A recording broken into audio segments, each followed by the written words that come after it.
भगवते वासुदेवाय। ओम नमो भगवते वासुदेवाय।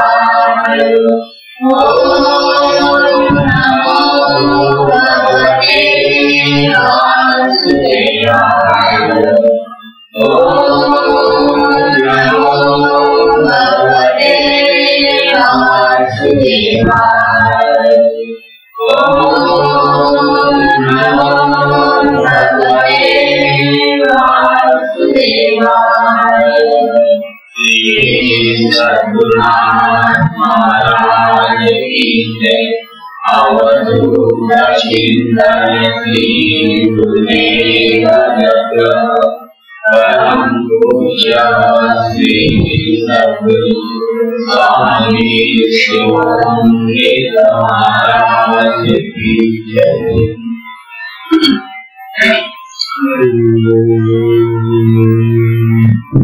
ओम नारायणं पद्मभवं वशिष्ठं व्यासं शुकं गौरवदं महान्तं श्रीशंकराचार्यस्य पद्मपाणिहस्तामलकस्य शिष्यं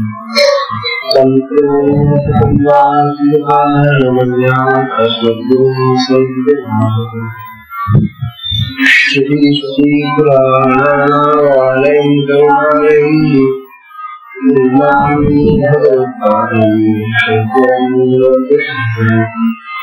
शंकरं शंकराचार्यं केशवं सुप्रभाषितो वन्दे भगवन्तौ। नित्यं शुद्धं निराभासं निराकारं नित्यबोधं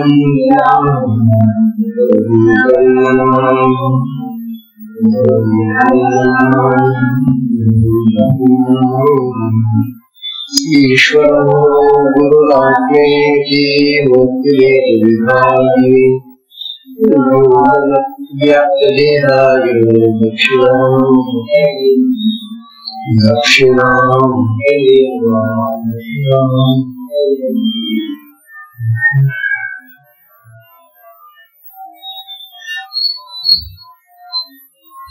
श्री सद्गुरुनाथ महाराज की जय। अवधूत चिंतन श्री गुरुदेव दत्त। परम पूज्य श्री सद्गुरु स्वामी शिवानंद महाराज की जय। परम पूजनीय श्री सद्गुरु स्वामी शिवानंद जी महाराज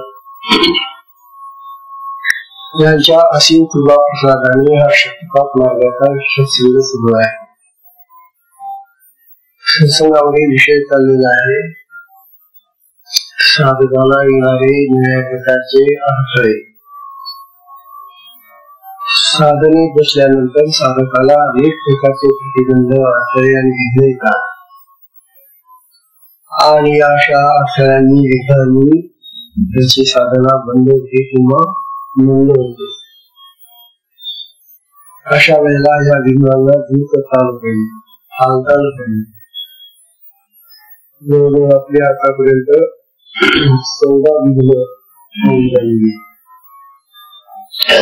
त्याला अनुसंधान राहिते आळस, भोगनानुसा, लय, क्रम, विक्षेप, रसस्वादन, शून्यत्व, व्याधी,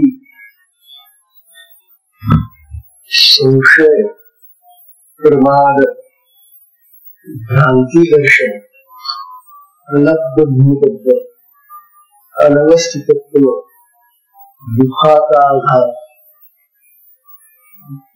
इतके 14 आपले हे पाहून झालेले। आज आपल्याला पुढचा विघ्नाचा विचार करायचा आहे आणि ते म्हणजे गौण मनस्य गौर्मनस्य शब्द कठीण आहे थोडेसे, कारण ते पातंजली दर्शनाचे शब्द आहेत. गौर्मनस्य म्हणजे मनाची दुर्बलता. बरीचशी विघ्न ही आपल्या मनामध्ये निर्माण होतात. त्यातलं हे एक विघ्न आहे, दुर्बल झालं मन की आपली साधना चांगली होत नाही. हे दुर्बल मन कसं होतं? साधकाच्या इच्छा आकांक्षा फलद्रूप झाल्या नाही, त्याच्या इच्छा पूर्ण झाल्या नाही, त्याच्या इच्छेप्रमाणे काही झालं नाही, तर त्याचा परिणाम मनावर होतो. हे आपल्याला प्रपंचातही कळायला मिळतं. आपल्याला आपल्या प्रपंचामध्ये जर जे प्राप्त करायला पाहिजे, जशी स्थिती यायला पाहिजे तशी जर आली नाही, तर त्याचा आघात आपल्या मनावर होतो. आणि मनावर झालेला हा जो आघात आहे, तो शरीरावर होणाऱ्या आघातापेक्षा जास्त मोठी जखम करतो. लक्षात ठेवा, मनावर झालेला आघात, मनावर झालेली जखम ही जास्त खोल असते. शरीराच्या जखमेपेक्षा ती जास्त खोल असते. आणि शरीराची जखम तरी आपल्याला दिसते, तिच्यावर औषध पाणी करता येतं, भावसोड करता येतं तिला. पण मनावर जखम झाली ती कळत नाही. मनावर झालेली जखम दिसतही नाही, कळत नाही, काय उपचार करावा हे समजत नाही. अशा प्रकारे मनामुळे आपली साधना भग्न होते. तेव्हा ज्या साधकांच्या मनावर असा काही परिणाम होतो, त्या साधकांची साधना कधीही चांगली होऊ शकणार नाही. हे बघा, एक गोष्ट लक्षात ठेवा, मनामुळेच परमार्थ आणि प्रपंच चांगला होतो. प्रपंचात सुद्धा चांगलं मन असावं लागतं, बळकट असावं लागतं, तरच तो प्रपंचाचा संसार चांगला होतो. दुबळ्या मनाचा माणूस संसारामध्येही टिकत नाही.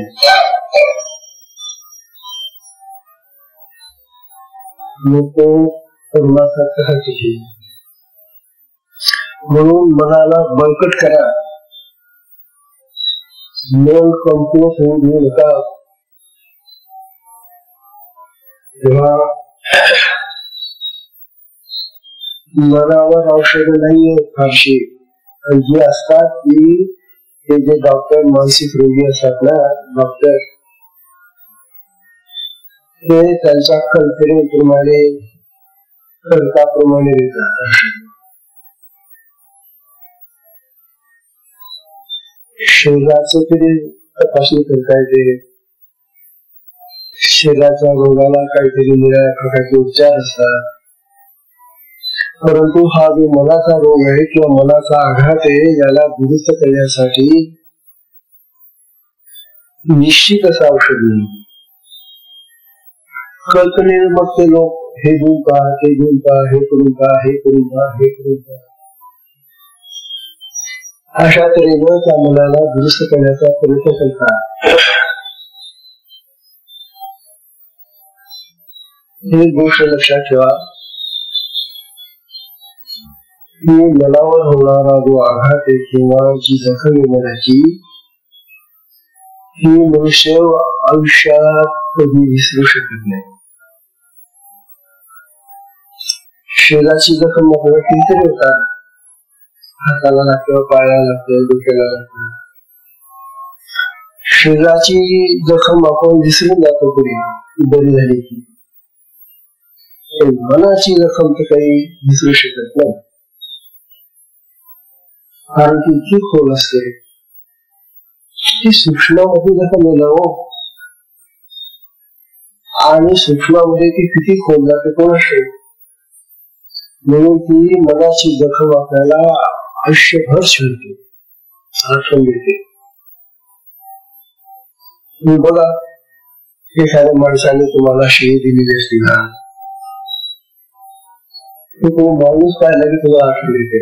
आणि मग एकदा तो माणूस नसला तरी त्या शिवीची आठवण येत नाही. तेव्हा ही मनाची जखम फार वाईट असते. तेव्हा आता या मनाला कसं दुरुस्त करा, त्याला आपल्याला साधनेमध्ये लावायचे. पण मन जर अंकुर नसेल तर साधना होत नाही. शास्त्र सांगतं मनैव मनुष्याणां कारणं बंध मोक्षयोः. मनैव मनच कारण आहे कशाचं, बंधनांचं आणि सुटण्याचं म्हणजे मोक्षाचं. असं जे मन आहे जे आपल्याला बंधनातही टाकू शकतं आणि बंधनातून मुक्तही करू शकतं, असं जे आपल्याजवळ मन आहे त्या मनाला जखम होता कामा नये, त्या मनाला आघात होता कामा नये, त्या मनावर कुठलाही परिणाम होता कामा नये. आणि समजा कुठेतरी झाला असा आघात झाला तर ते मन साधना करू देत नाही, ते मन साधनेला अनुकूल होत नाही. तेव्हा याचा इलाज काय मग आता, समजा मनाला दुखापत झालेली काय आपल्या आणि आपण स्वामीला बसलो की ते मन काही आपलं अनुकूल होत नाही, साधनेला साधना काही करू देत नाही. काय औषध घ्यावं आपण, आहे का काही औषध पण शोधून काढलेलं.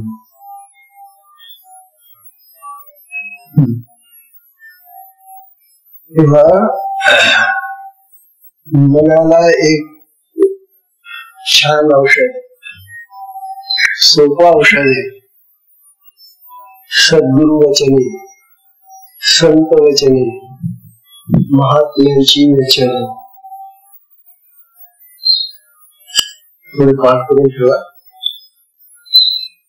ही वचन पाठ करून ठेवा, हीच उपयोगाला येतात. समर्थांनी तर मनावरच किती लिहून ठेवले, मनाचे श्लोक मनावर. ते मनाचे श्लोक जरी तुम्ही थोडे वाचत राहिला ना तरी तुमच्या मनाच्या जखम होईल. मन दुरुस्त व्हायला लागतं. मनाला सज्जन म्हणा, मना सज्जना भक्ती पंथेची जाव. हे सज्जन म्हणा, तुम्हाला भक्तीच्या रस्त्याने घेऊन रे बाबा. तेव्हा ह्या मनाला संत वचन, सद्गुरु वचन म्हणून दुरुस्त करा. त्या वचनांनी ते मन तंदुरुस्त होत. म्हणून मना संबंधी ज्या ज्या ठिकाणी अशी वचनं आढळतील तुम्हाला, ही वचनं आपण पाठ करून ठेवावी. श्री सद्गुरु वचनामृत हेच त्याच्यावरचं औषध आहे. तेही साधनेचाच आपल्याला उपाय म्हणून ही शक्ती आपल्याला वेगळ्या पद्धतीने समजावण्याचा प्रयत्न करते. आपली जी कुंडलिनी महाशक्ती आहे ना, ही महाशक्ती आपल्याला खूप मदत करते. अशा वेळेला आपण जर हातात झालो, निराश झालो आणि आपल्याला काही उपाय सापडत नाही असं वाटलं तर त्या वेळेला शक्तीला तरी शरण जा. उगाच कुठल्या बाहेरच्या देवदेवतांना शोधत बसण्यापेक्षा तुमच्या आतच असलेली जी कुंडलिनी महाशक्ती आहे ना, तिला शरण जा. तुला सांगायचं हे माते तू तरी आता मला हात दे, कारण आता हे मला साधना तुझ्या कृपेने करतो मी, परंतु ही साधना हे मन करू देत नाही ना मला. तेव्हा या माझ्या मनाला आवड आळ घाल त्याला, पकडला त्याला, आणि शक्तीच काम करते ती. शक्ती वाटेल ते काम करू शकते तुझ्यासाठी. फक्त तुम्ही त्यावेळेला तिला शरण जायला पाहिजे. शक्तीला शरण गेल्याने शक्ती तुमच्या साह्याला धावून येते आणि बरोबर त्या मनाला ती पकडते, त्याचा दुबळेपणा नाहीसा करते, त्याची दखल नाहीशी करते, आणि ज्यामुळे तुमची साधना होत नाहीये ती साधना मग बरोबर व्हायला लागते. असा हा मनाच्या दुबळेपणावर असलेला उपाय आहे. हा उपाय सगळ्यांनी करून पाहावा. साधकाच्या मनाला पुष्टी बल देणारी शक्ती देवता आहे, कारण मनामध्येही शक्ती असावी लागते ना. प्रत्येक इंद्रियामध्ये शक्ती आहे यांची, आणि ही शक्ती आली कुठून? ही शक्ती सगळ्या विविध रूपाने आपल्या सगळ्या इंद्रियांमध्ये पसरलेली असते. म्हणून गौण मनस्य म्हणजे मनाचा दुबळेपणा घालवण्यासाठी सद्गुरु वचन आणि संत वचन आणि शक्तीची उपासना करा असं शास्त्र सांगतं. जवळजवळ आपण आता हे 15 विघ्न, 15 अडथळे, 15 प्रतिबंध पाहिले साधनेतले. आता हठयोग प्रदीपिका नावाचा ग्रंथ आहे. हठयोग प्रदीपिका. या हठयोग प्रदीपिकेमध्ये आणखी काही साधकांना सूचना केलेल्या आहेत. काही प्रतिबंध असे आहेत की जे आता ह्या आलेल्या त्याचा उल्लेख आलेला नाही, पण या हठयोग प्रदीपिकेमध्ये या प्रतिबंधांचं स्वरूप वर्णन केलेले आहे. ते ऐकून तर घ्या. श्लोकातून हठयोग प्रदीपिकेतला श्लोक असा आहे, त्यामध्ये हे प्रतिबंध त्यांनी दिलेले आहे.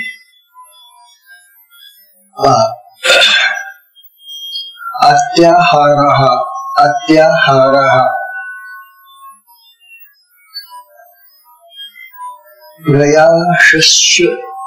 प्रयाश्च प्रजल्पो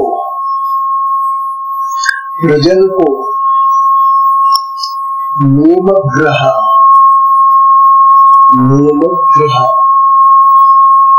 काय म्हणतात? अत्याहारः प्रयाश्च प्रजल्पो नियमग्रह. पहिलं चरण. दुसऱ्या चरणात सांगतात जलसंगश्च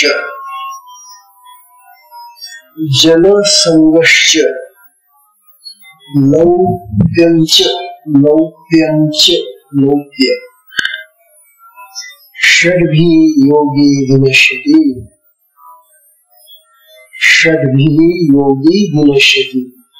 ही 6 विघ्न योग्याला नष्ट करून टाकतात. आतापर्यंत जे सांगितलं किती सांगितलं 15, आणि हे 6 आणखी सांगितलेले आहे. आणि ही 6 राशी मध्ये योग्यालाच समाप्त करतात. योग्याची साधना होऊ देत नाही.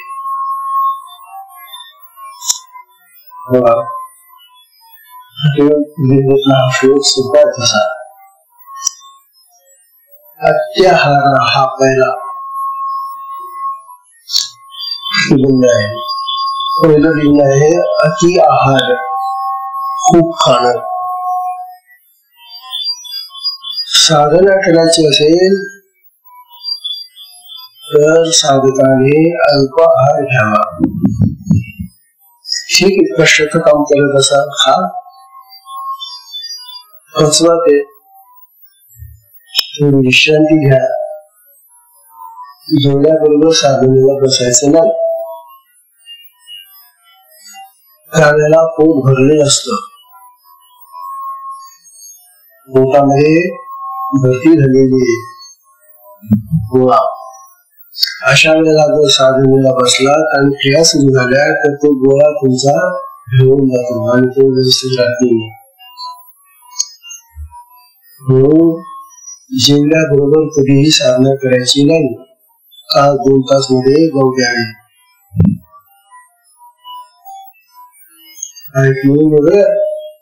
साधनेचा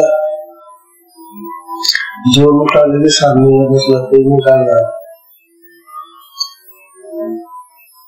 त्यानंतर जेवताना अति आहार नाही घ्यायचा. अपचन म्हणून इतकं खायचं नाही. अति आहार म्हणजे जास्त खाणं. भूक नाही जास्त, पण केलेला जो आहाराचा पदार्थ आहे तो खूप आवडीचा आहे.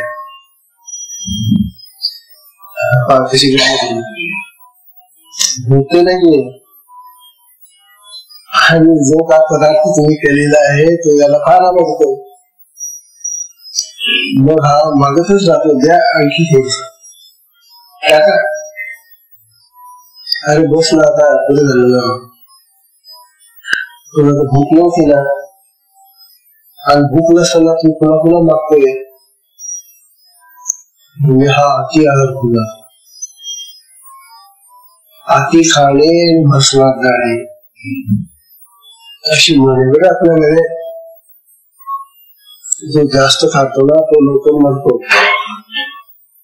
तेव्हा जे खाणं आपल्याला वाचवतं, जिवंत ठेवतं, तेच मारत बघा. म्हणून खाण्यावर नेहमी बंधन असावं, नियंत्रण असावं. इतकंच खावं जे आपल्याला पचेल.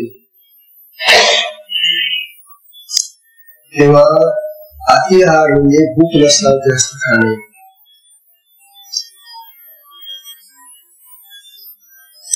खूप परिश्रम करणे. प्रयास म्हणजे परिश्रम करणे, प्रयास करणे. अरे शक्ती तर नाही त्याच्यामध्ये, थकलेला तर आहे तू, पण खूप कष्ट करून राहिला. मी आता एवढं लागलं तुला करून घेऊ. अरे राहील तू उद्या कर तू. तेव्हा जी माणसं खूप थकून जातात, शक्ती राहत नाही, अशक्त झालेली आहे, आणि तो प्रयत्न करून राहिला ते काम करून फिरायचं. अशा वेळेला अति थकवा येतो, आणि अति थकवा हा शरीराला कष्ट देणार आहे. कोणी सांगेल जास्त थकला माणूस करायला लागतो ना, कळतो की. तेव्हा शरीराला इतके कष्ट देऊ नये. साधकांना साधना करायची येते. साधनेमध्ये कष्ट झालेला शरीराने, कष्ट झालेला थकलेला मनुष्य जास्त साधना करू शकत नाही. त्यांची शक्ती तयारच होत नाही. त्या ठिकाणी खूप परिश्रम करणे. प्रयास प्रजल्पो. प्रजल्प म्हणजे खूप गडबड करणे. जल्प त्याचं कोण बंदच राहत नाही. ते इतकं बडबड बडबड बडबड बोलत राहत. तेव्हा ती त्या माणसाची जी बडबडण्याची सवय आहे ती घातक आहे. अति बोलण्याने शक्ती नष्ट होते. शक्ती वाचवली पाहिजे आपण. अरे प्रवचनामधून आमची शक्ती वाया जाते का? जात असेल तर जाऊन द्या चांगल्या गोष्टीसाठी. निदान दुसऱ्याला तर फायदा होतो.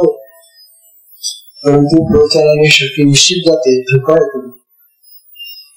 म्हणून शक्ती वाचवली पाहिजे आणि शक्ती जर तुम्ही खर्च करून टाकली जास्त तर ती तुम्हाला साधनेमध्ये कशी मदत करेल.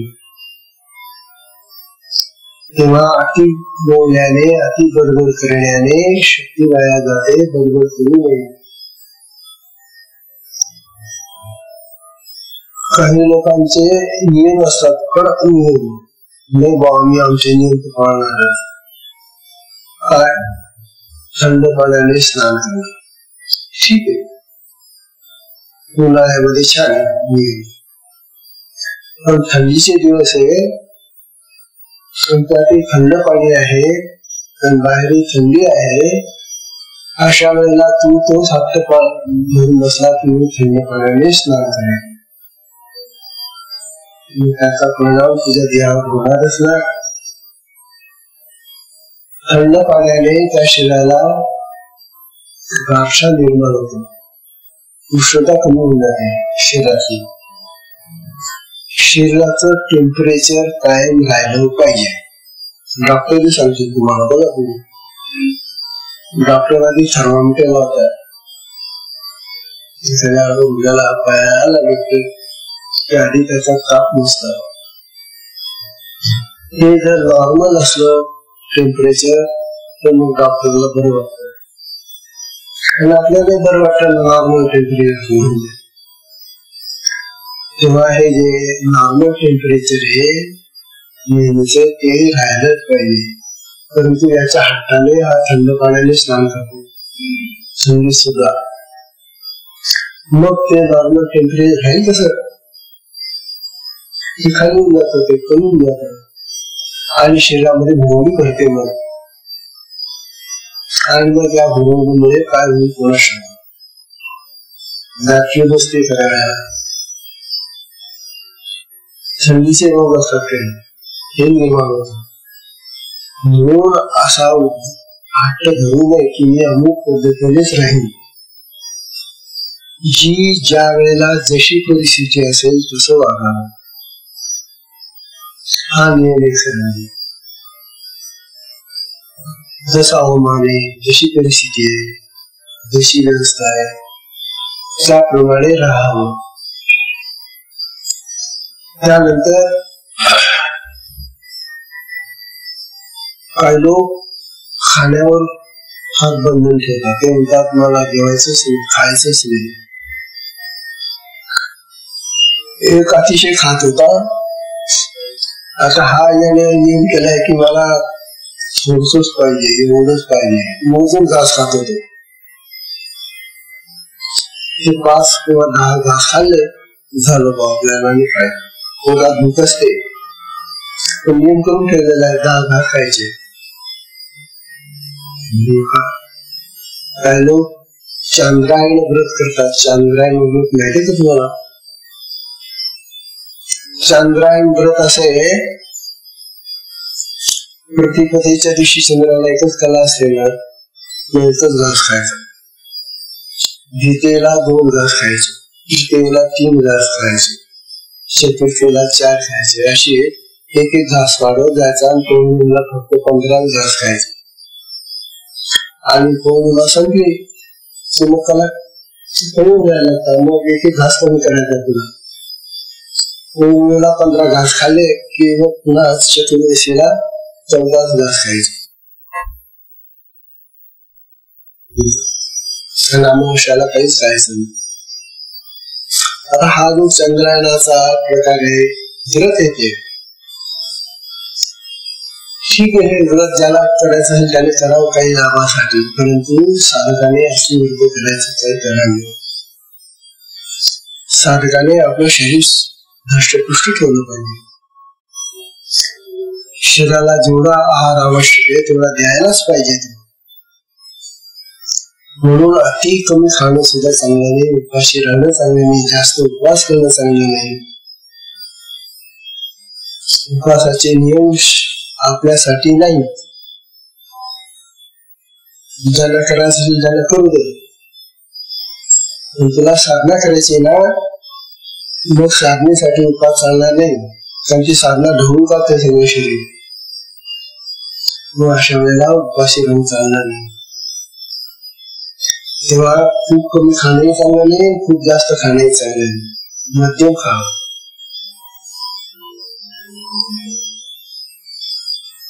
त्यानंतर आणखी एक प्रकार आहे युद्धाचा, तो म्हणजे लोकसंपर्क वाढवणे. लोकांमध्ये जास्त मिसळतो हा. म्हणजे काही यासाठी चालला नाही,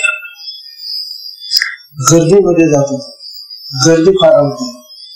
लग्न असो, मौंजा असो, कोणाचा मेलेल्याचा काय म्हणतात त्याला, मेलेल्या माणसाचं काय करतात, हा ते करायला चालला तिथे जेवायला. अरे काय वेळ आहे. आणि गावात आपले पुष्कळ आता उंची झालेले आहे. मग त्यांचे छोटे छोटे जरी कार्यक्रम असले तरी तुला बोलवतात ते, चला त्यांच्याकडे. हा असला संपर्क साधकाला योग्य नाही. साधकाने आपल्या घरचा शुद्ध सात्विक बनवलेला तेवढाच आहार खायचा. उगाच कुठल्या कुठल्या घरांमधलं काय काय खात बसायचं.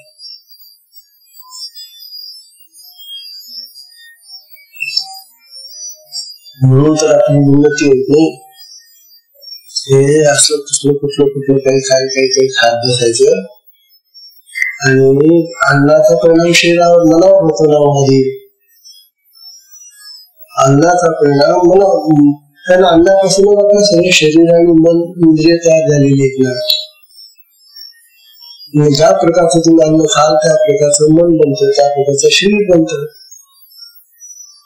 आणि जे शरीर असं हृदयगुणी तमोगुणी बनेल ते साधनेला उपयुक्त नाही. पण प्रत्येकाच्या घरचा आहार हा सत्वगुणीच असेल असं नाही. म्हणून आहाराच्या बाबतीमध्ये नियम आहे की आपल्या घरचा सात्विक थोडासा आहार खाऊ आहे.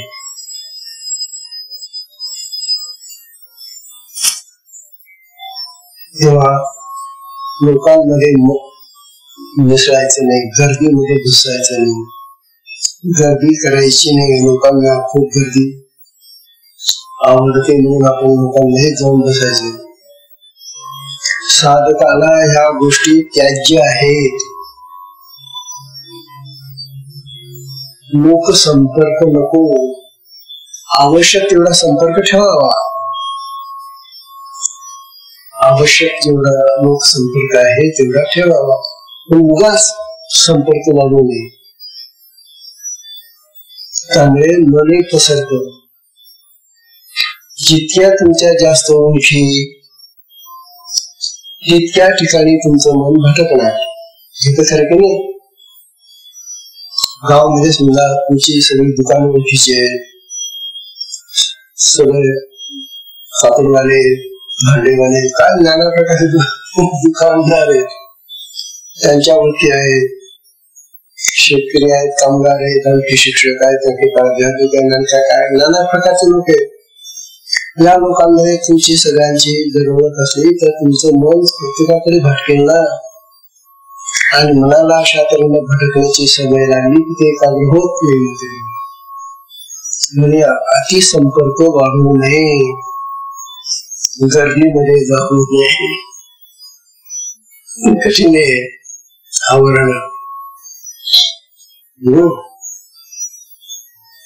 तेव्हा लोकांमध्ये गर्दीमध्ये राहणे आणि 6वा प्रकार ते सांगतात निर्मुक्तता, गौप्य. निर्मुक्तता म्हणजे मुक्त होणं. आता या प्रत्येक गोष्टीचा आपण वेगवेगळा विचार करूया. या 6 गोष्टी योग साधनेचा नाश करणाऱ्या आहेत. या ज्या 6 गोष्टी सांगितल्या, या 6 गोष्टींनी आपली साधना नष्ट होऊन जाते. मग साधना नष्ट होणं चांगलं का या गोष्टी पाळणं चांगलं?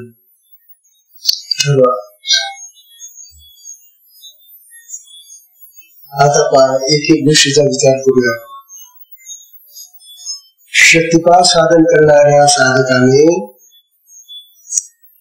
कडक नियम पाळणे, व्रते करणं, व्रत उपवास करणं आणि शरीराला वाळवणं, कष्ट देणं चालणार नाही. हे कर्मकांड वगैरे जे आहे ना ते आपल्या साधनेत नाहीये आणि लोकांना कर्मकांड जास्त आवडतात. कर्मकांडाचे हे जे नियम आहे ते जास्त आवडतात. आपली साधना कर्मकांडाला महत्व देत नाही. अरे शक्तीची उपासना तुम्ही करता की शक्ती तुमच्यासाठी साधना करून राहिली. कुठलं घेतलं कर्मकांड? त्याला यज्ञ असला की त्याला तिथे कळत बस तिथे होतो. काय करतो तू तिथे?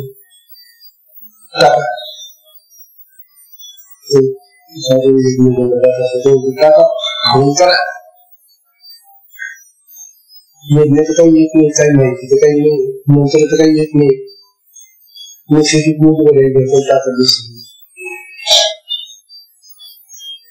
हे आपल्या साधनेला अमान्य आहे.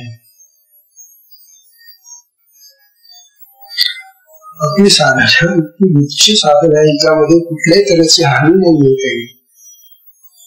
अरे या यज्ञामुळे किती चूक खर्च होऊन जातो. चांगलं जे उत्तम चूक असं जे पोटात जायला पाहिजे लोकांच्या, काहीतरी शक्ती द्यायचे ते चूक ते त्या अग्नीमध्ये टाकत असत.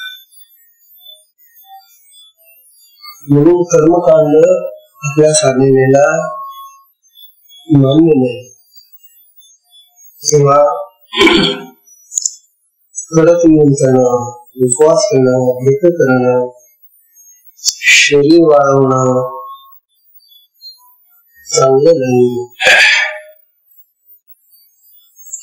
न पचणारे जड पदार्थ खाणं. कोणते जड पदार्थ कोणते ते पचत नाहीत आपल्याला काही माहिती नाही. आपण कुठे खाल्ले नाही ते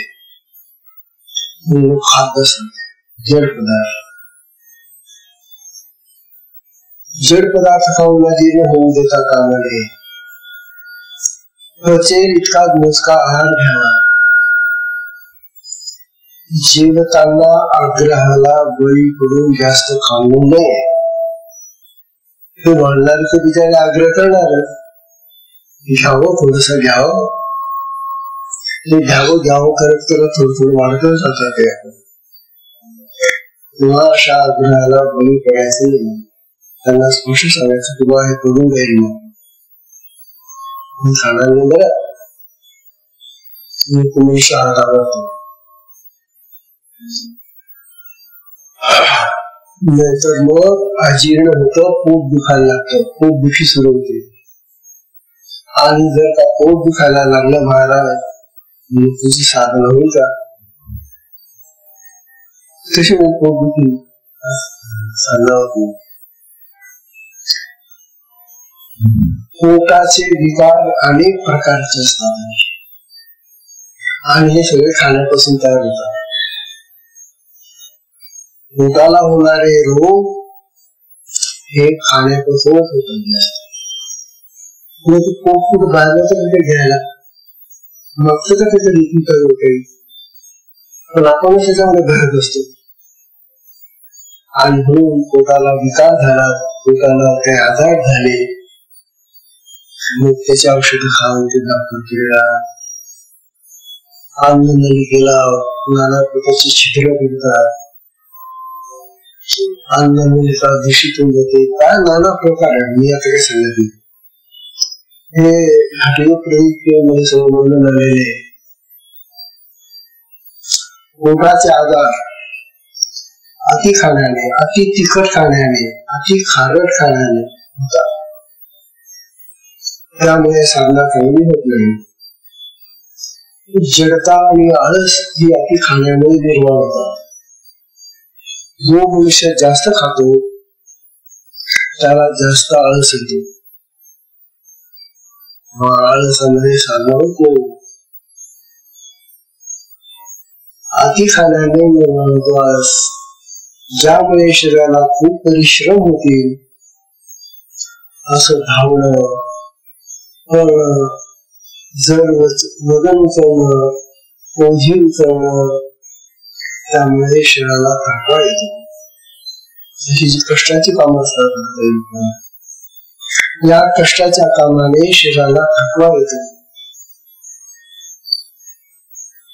तेव्हा असे कष्ट करून थकून आल्यानंतर तो काय साधना करेल विचार. मग साधने त्याला बघावंसं वाटत नाही. शरीर कष्ट करून थकलेला आहे. बोलण्यात तर फार शक्य वाया जाते. शिवाय वेळही फार वाया जाते बोलण्यामध्ये. बोलणं हे अनेक प्रकारे कष्टदायक आहे. कसं एक तर तो अति बोलतो, खूप बोलतो, बरोबर बरोबर बरोबर बरोबर करतो, त्यामुळे शक्ती जाते. आणि जितका वेळ तो बरोबर करतो तेवढा वेळ वाया जातो. त्या वेळेला तो साधना करू शकेल का नाही. अति बोलण्यामध्ये एखाद्या वेळेला अनवधानाने चुकून काहीतरी वेगळंच बोललं जातं. जो बोलणार आहे, बरोबर करणार आहे, त्याच्या बोलण्यामध्ये एखाद्या वेळेला चुकून काहीतरी भलते शब्द होऊन जातात आणि मग ते ऐकणाऱ्याला बोचतात. बोलताय असं काय बोलला हा, असं काय समजलं नाही. म्हणून बोलताना तो नुसती बडबड करत राहतो. बोलताना तो संयम सोडून बोलतो काही वेळा, आणि बोलताना जर संयम सुटला तर वाटेल ते बोलून जात. असा एखादा टीकेचा विषय त्याला सापडला बोलताना की मग त्या विषयावर तो अनेक प्रकारची टीका करतो. अशा वेळेला तो अनेकांचा शत्रू पण होऊन जातो. स्वाभाविक आहे ना. तुला जर एखाद्या माणसाबद्दल काही बोलायला लागला तू काही बोलायला लागतो तो, आणि मग त्या माणसाचा तो शत्रू होणार. मग अशा तऱ्हेनं अति बोलण्याने खूप नुकसान होतं. म्हणून बोलण्यावर संयम असला पाहिजे. तेव्हा साधन मात्र नियमाने सकाळ संध्याकाळ अवश्य केले पाहिजे. त्यावेळी ते गोष्टी म्हणजे कराव्या. साधनेला महत्व दिलं पाहिजे साधकांनी, बस. अन्य ज्या गोष्टी आहेत त्या गोष्टी कमी कराव्या. पहिली महत्वाची गोष्ट म्हणजे शरीर स्वस्थ ठेवणं, निरोगी ठेवणं. शरीर जर आपलं निरोगी नसेल, शरीरामध्ये काही व्याधी निर्माण झाल्या तर साधना वेळ होणार. म्हणून शरीर काळजी घ्या शरीराची, शरीर स्वस्थ ठेवा. साधनेच्या कामी फार महत्वाचं आहे शरीर स्वस्थ असणं. ज्या साधकाचं शरीर स्वस्थ असतं, निरोगी असतं, बलवान असतं, त्याची साधनाही बलवान होते. म्हणून साधकाचं शरीर नेहमी स्वस्थ असलं पाहिजे. त्याच्यामध्ये धातू साम्य राहिलं पाहिजे. आता हे धातू साम्य म्हणजे काय बुवा, तर कफ, वात आणि पित्त हे जे 3 धातू आहेत आपल्या शरीरामध्ये ते समान राहिले पाहिजे.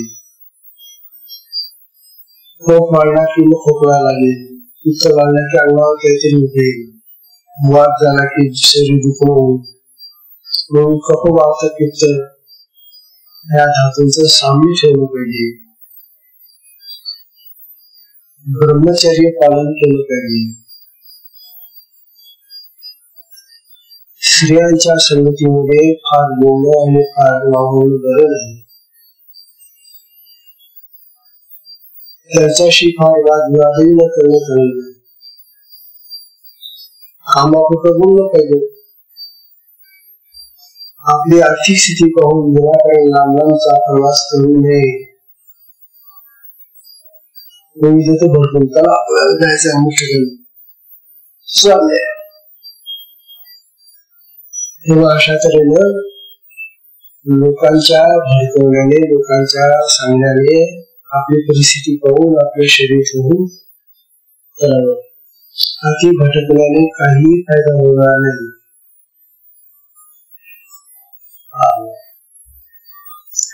लांब लांबच्या सफरी करू नये. अति प्रवासाने आपले साधन खंडित होण्याचा धोका आहे. बरोबर ती प्रवासाचा साधन करू शकत नाही. प्रवास करणारा मनुष्य ज्या ठिकाणी मुक्कामाला जाईल त्या ठिकाणी फिरलेला असतो. तिथं वातावरण दिलं असतं. तिथे काय साधनेला अनुकूल वातावरण असतं प्रवासामध्ये. म्हणून जितके दिवस तुम्ही प्रवास कराल तितके दिवस तुमचं साधन होणारच नाही. शारीरिक, मानसिक आणि आर्थिक स्थिती पाहून साधकाने आपला मार्ग प्रशस्त करावा. त्यासाठी इतरांचे अनुकरण करणं, बरोबरी करणं चुकीचं आहे. तो करतो म्हणून आपणही करायचं. आपली परिस्थिती काय, आपली मानसिक स्थिती काय, आपली शारीरिक स्थिती काय, हे सगळं पाहून आपण आपल्या पद्धतीने करावं. इतरांचं अनुकरण करणं, बरोबरी करणं चुकीचं आहे त्या परिस्थितीमध्ये समाधानी राहणे. हे ज्या साधकाला साधलं आहे त्या परिस्थितीमध्ये समाधान मानण्याचं तत्वज्ञान आणि समजलं आणि त्याच्यामुळे काय तोच साधक उन्नती करू शकतो. दुसऱ्यांचा हेवा करतो, दुसऱ्यांची ईर्ष्या करतो, दुसऱ्यांची बरोबरी करतो आणि मग आपलं नुकसान करून घेतो, तर साधक कधी उन्नती पावत नाही.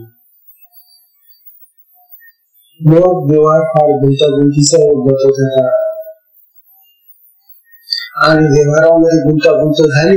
याचं घेईन त्याचं घेईन, याला देईन याचं घेईन त्याला देईन, असं करेन तसं करेन, ह्या भानगडी करत असतो.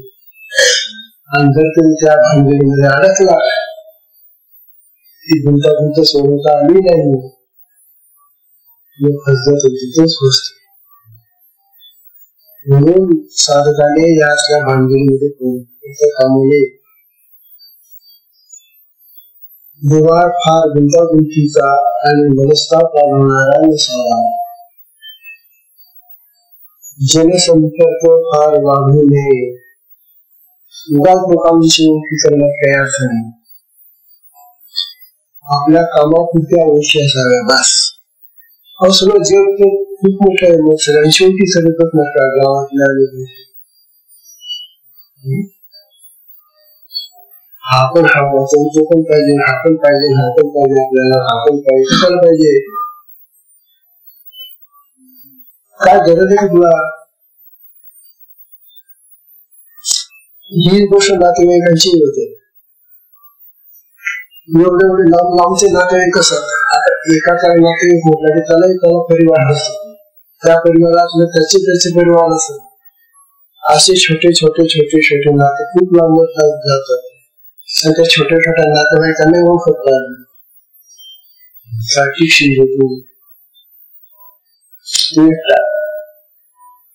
आणि त्याने अनेकांची कामं करत बसलं तुम्ही किती दिवस होणार आहे. म्हणून आपल्या खूपच जेव्हा गरज असेल मित्रांना खूपच आवश्यक उगाच तेव्हा संत तुकाराम महाराज सांगतात, आमचं तर या बाबतीमध्ये फार महत्वाचं तुकाराम महाराजांना काय कमी नाते येत होते का? एवढे नये बैसो जनामध्ये स्पष्ट इशारा देतात ते.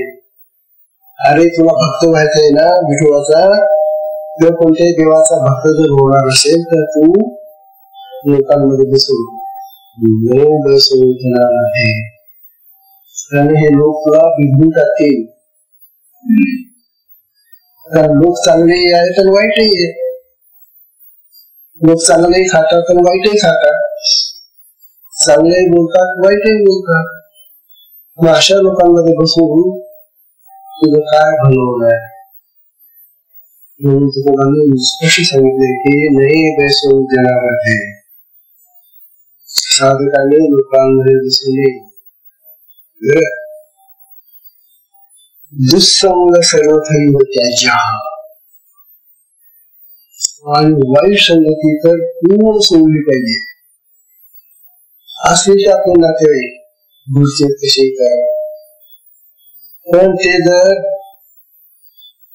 भिकारी असतील, ते जर नाना प्रकारचे व्यसन करणारे असतील, आहे नातेवाईकांचे कोणाचे ना कोणाचे कोणाचे ना कोणाचे कोणाचे ना कोणाचे लागतात, पण ते जर असे खाणारे पिणारे व्यसनी दुराचारी पापी असे असतील तर त्यांचा संग नको. काय करायचं नाते गोड करायला? म्हणून अशा दुष्ट संगतीमध्ये जाऊ नको. दुसंग सर्व काही त्याज्या असं म्हणते. काम क्रोध मोह स्मृती भ्रंश बुद्धिनाश,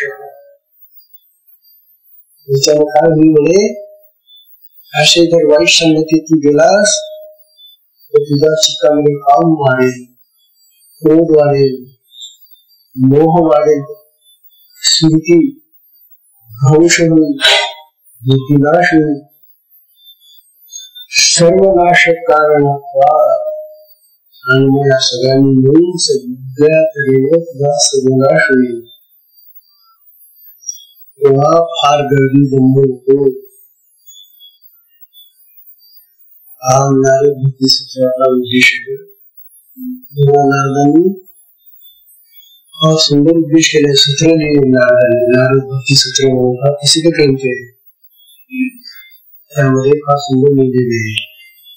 आजच्या सत्संगाची वेळ संपल्यामुळे सत्संगाला विश्राम देऊन अजून हा भाव थोडासा लागलेला आहे.